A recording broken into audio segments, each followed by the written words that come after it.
짐바브웨 사이드 빅토리아 폭포의 전체적인 느낌을 경험해 보았으니까 이제는 잠비아 사이드에서 강렬한 느낌을 즐길 차례입니다. 잠비아 쪽 폭포 입구에 가려면 2.2km를 걸어가야 합니다. 하지만 걷는 게 힘들지 않는 이유는 중간에 빅토리아 다리가 있고 이곳에서 번지 점프에 도전하는 용감한 사람들을 볼 수 있기 때문입니다. 빅토리아 다리는요, 점프할 수 있는 장소로는 세계에서 가장 높은 곳입니다. 번지 점프를 유행시킨 시발점이라고도 할 수 있어요. 잠베지강 수면까지 높이가 111m로 다리 위에서 강물을 내려다보면요, 정말 아찔합니다. 나는 용기가 나지 않아서 남들 뛰어내리는 것 보는 것으로 만족하기로 했습니다. 마침 점심때가 돼서 배가 고팠기 때문에 다리 위 언덕에 있는 번지 카페라는 곳을 찾았습니다. 여기 햄버거 하는 집이에요. 나중에 알게 된 사실이지만 이곳에서 번지 점프를 신청하고 서류를 작성한 뒤 체험할 수 있는 곳이고요. 짚라인도 탈 수 있다고 합니다. 번지 점프는 계절에 따라서 1인당 160에서 180달러이고요. 사진이나 동영상을 추가로 촬영하면 50에서 70달러를 추가로 내야 됩니다. 번지 점프는 남태평양 바누아투에 있는 펜테코스트 섬 원주민들이 남자들의 용기를 시험하기 위해서 발목에 넝쿨을 묶고 높은 나무에서 떨어지던 의식에서 기원했다고 합니다. 하지만 현대적 번지 점프는요, 1970년 옥스퍼드 대학교의 데인저러스 스포츠 클럽 회원들이 개발했고요. 1979년 영국의 브리스톨 클리프턴 현수교에서 맨 처음 시작됐습니다. 이렇게 시작된 번지 점프가 세계로 퍼져나가게 된 데는요, 빅토리아 다리의 점프가 큰 역할을 했습니다. 아찔한 빅토리아 다리에서 번지를 경험한 사람들 입소문이 금세 퍼져나가고 언론이 주목했습니다. 익스트림 스포츠를 좋아하는 마니아들의 수요에 힘입어가지고 세계 곳곳에 번지 점프장이 생기게 되었습니다. 나는 번지 점프가 잘 보이는 곳에 앉아서 햄버거를 주문했습니다. 아프리카 치고 무척 비싼 햄버거로 $10, 약 한 14,000원 정도였지만은 경치값이라고 생각했습니다.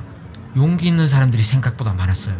그침없이 강을 향해 뛰어내리는 사람들은 무슨 생각을 하면서 뛰어내릴까 아주 궁금했지만 두려움이 궁금함보다 더 커 궁금함을 간직하는 것으로 만족했습니다. 빅토리아 폭포를 여행한다면 이곳에서 햄버거 하나 먹으면서 번지점프 바라보는 것도 좋은 경험이 될 듯합니다. 이곳에서 잠비아 사이드 빅토리아 폭포 입구까지는요, 약 900m로요. 천천히 걸어도 10분이면 도착합니다.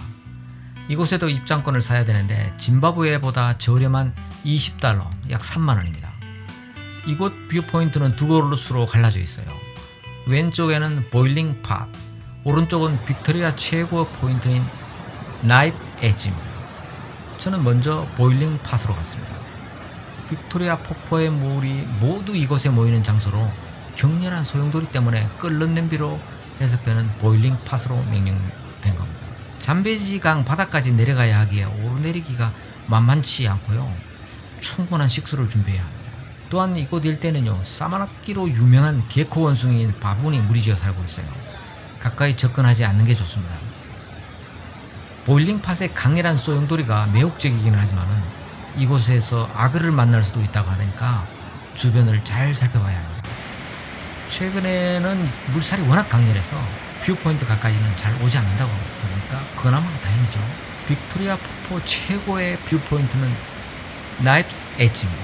가장 오른쪽에 있는 폭포인 이스턴 캐터렉트와 90m 거리로요, 폭포로 가장 가까운 거리에서 느낄 수 있고 마치 폭포 속으로 들어가 있는 듯한 몰입감을 경험합니다. 장담하건대 이 빅토리아 폭포 중에 이곳이 최고의 포인트입니다. 이곳에 접근하려면요, 40m 길이의 나이프 엣지 브릿지를 건너야 합니다. 우기인 2월에서 5월에 이곳을 찾는다면 쏟아지는 폭포의 물보라를 고스란히 맞아야 되고요. 흔들거리는 다리에서 느끼는 아찔함은 덤으로 얻을 수 있습니다. 카메라 또는 핸드폰을 쏟아지는 물로부터 온전히 보호하려면요, 방수 커버를 꼭 준비해야 합니다. 이렇게 리빙스턴에서 짐바브웨와 잠비아 사이드 빅토리아 폭포를 모두 보고 숙소로 돌아오는데 점심값을 포함해서 $81, 약 11만원의 비용이 들었습니다.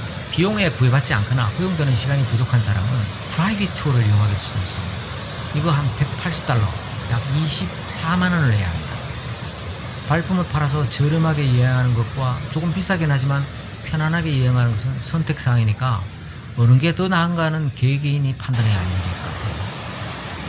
잠비아 리빙스턴에서 알고 있으면 유용한 정보를 몇 가지 이야기하겠습니다. 가장 먼저 환전 사기에 유의해야 됩니다. 리빙스턴 공식 환전소인 은행은요 몇 군데 없습니다. 환율도 길거리 암 환전에 비해서 유리하지가 않아요. 저는 리빙스턴에서 3회에 걸쳐 환전했고 같은 숙소를 이용했던 한국 대학생 김재용도 길거리에서 2번 환전했습니다. 환전 사기에 절대 안 속으려고 환전해준 금액을 철저하게 확인했더니 환전할 때마다 5에서 100화차, 우리 돈 2,600원에서 5,200원을 덜 주는 거 아닙니까?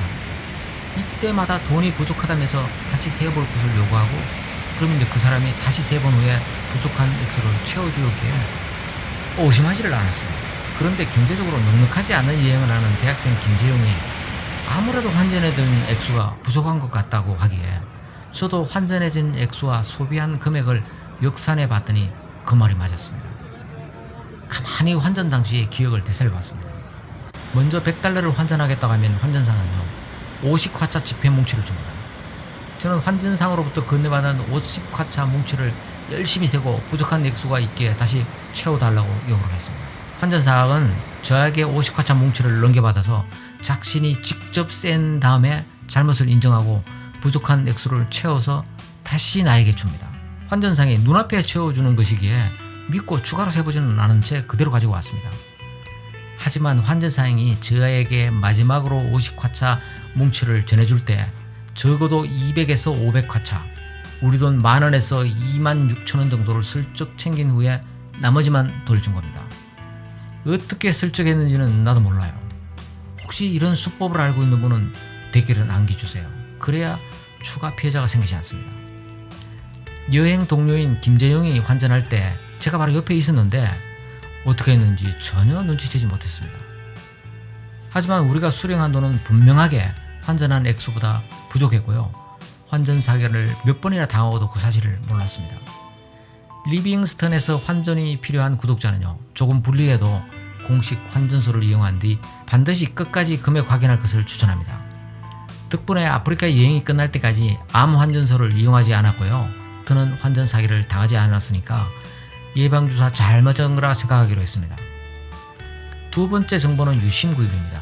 저는 짐바브웨 빅토리아 폴스 공항에 도착한 후에 곧장 국경을 넘어서 리빙스턴에 왔는데 폭포에 가는 것 외에 모든 시간을 잠비아에서 보냈기에 잠비아 유심이 필요했습니다. 리빙스턴에 핸드폰을 개통하려면요, 일단 유심을 구입하고 등록한 다음에 데이터를 구입해야 합니다. 잠비아의 통신사는 MTN, 에어텔, 잠텔 등이 있으나 품질이 좋은 곳은 MTN입니다. 굳이 멀리 갈 필요 없이 큰 길 옆에 늘어선 소규모 개인이 운영하는 통신사 부스를 찾으면요, 유심 등록부터 데이터 구입까지 한방에 해결할 수 있습니다. 저는 MTN 유심과 일주일에 5GB 데이터를 53,000원에 구입했고요. 잠비아 여행 중 아주 잘 이용했습니다. 잠비아의 통신요금은 저렴한 편이니까 고민할 것 없이 길거리 통신사 부스를 이용해도 됩니다. 이번 편은 여기까지입니다. 다음 편은 리빙스톤과 가까운 보츠와나 초베 사파리 다녀온 이야기를 하겠습니다. 구독과 좋아요, 알림 설정과 댓글 부탁합니다.